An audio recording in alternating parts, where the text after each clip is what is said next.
When it was released in November 2017, the Razer phone was a unique proposition. A phone aimed entirely at gamers that offered an incredible 120Hz display, capable of displaying silky smooth gameplay with lightning-fast response times. This ultra motion is an effect that has to be seen to be appreciated, but it really did mark the Razer phone out as something special. Of course, it also had all the latest specs packed inside for optimal performance and massive dual speakers. The Razer phone received a lot of love, but it wasn't quite perfect. The camera, for instance, was something of a letdown, capable of only average photography, which was too much of a compromise for even some die-hard gamers. Then there was the fact that the Android ecosystem just wasn't that set up for gaming. Few games supported the maximum refresh rates, and there was just no need to go all out in the specs department in order to play Candy Crush.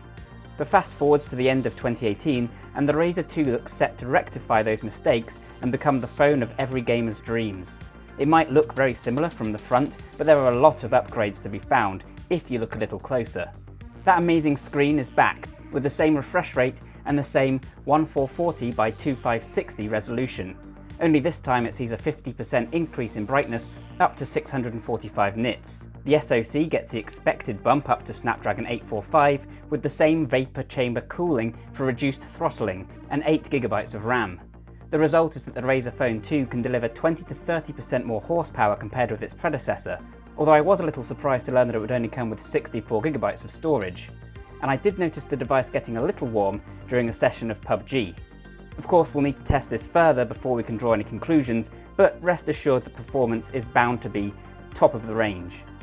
The massive front-facing speakers are present and correct too, powered by Dolby Atmos, now reportedly crisper, louder and water-sealed, and backed up with an improved vibration engine.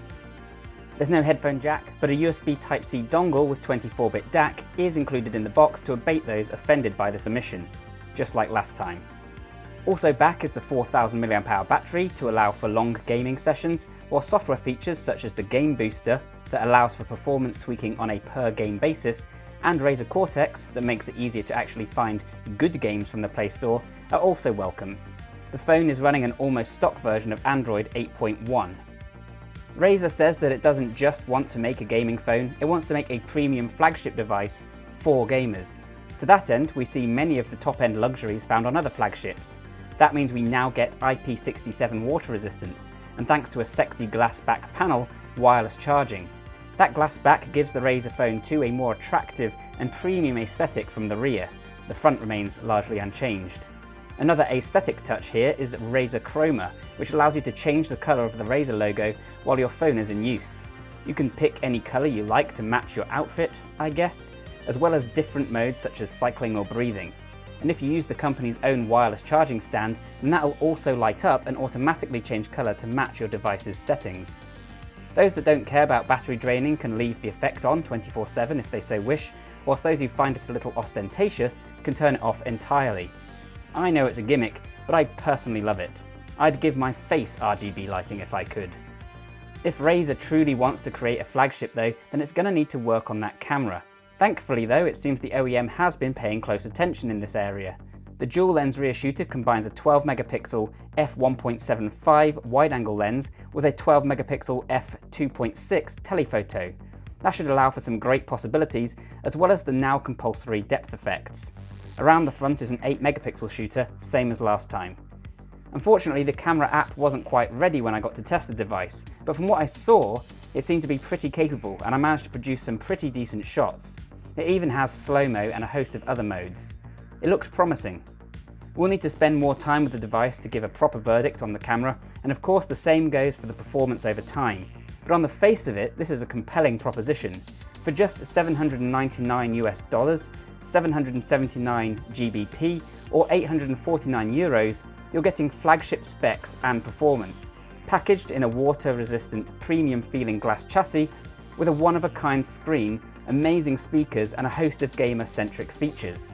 That's a lot of value compared to the likes of Samsung and Apple's phones, and if they get the camera right, then this device might convince those that chose to hold off last time.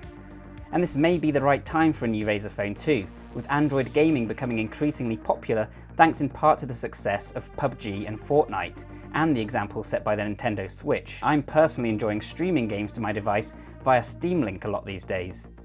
But of course, with that popularity comes competition, and only time will tell whether the Razer Phone 2 has the chops to take on offerings from Honor and ROG.